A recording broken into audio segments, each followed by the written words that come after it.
My mother told me that if I ever got pregnant, that my boobs would get really big. So right there, I was like, yeah, never gonna happen.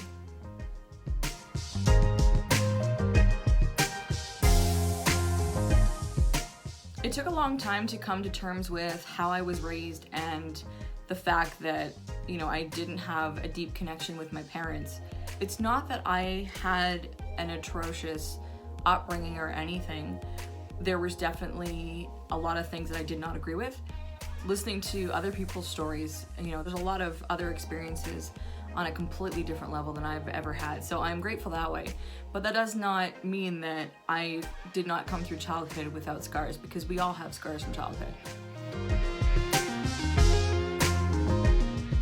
The cool thing about talking with other people in the Childfree community is how open they are at sharing what they went through as a child and how they've used that to propel their life without kids and really connecting with themselves and figuring out what makes them happy. Doing things not to please their parents or not to please the previous generations, but starting something different. I've always felt that children are the previous generation's unfinished business, meaning whatever you don't take care of in your lifetime that you've been handed down from your ancestors, you'll pass on to your kids. I felt that I was here to finish all of the stuff that's been handed down from generations and generations, and I am free to live. I am free to live my life. I can close the chapter. I don't need to carry on that bloodline. I don't need to produce an heir. I don't need to pass on unfinished business anymore. I get to finish it on behalf of everybody that's lived before me in my bloodline, and then I get to move on. My intent is to create things that inspire other people to do the same thing, who feel the way I do. How do you pass on a child-free message if you have kids? Think about it. Anytime I have been in the middle of a crisis, I look to things that can pull me through or that can give me ideas on how to proceed next or give me inspiration. Looking back at the crisis that I had when I was 25, I had built my entire life around the violin, and I had built my entire identity on being a musician and a teacher. And then it came to the point where I realized I did not want to do that anymore after 10 years, because I started young. And I was like, oh my God, what do I do? I had no idea what I wanted to do.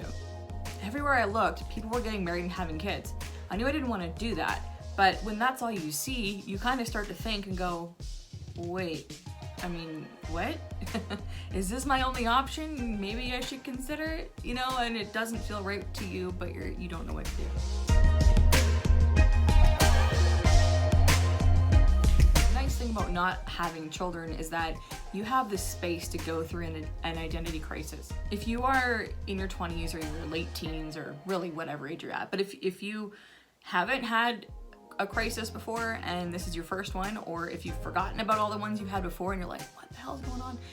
Just remember that you don't have to be anything. It may be that the life that you want to create for yourself is not, you don't see it anywhere. You don't see anyone living that life. Something that helps me get through an identity crisis now is realizing that I don't have to have one identity. I don't have to have one career. I don't have to have one sexual position. I don't have to have one partner.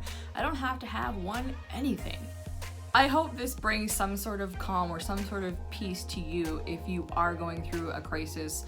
Most of us are at this point.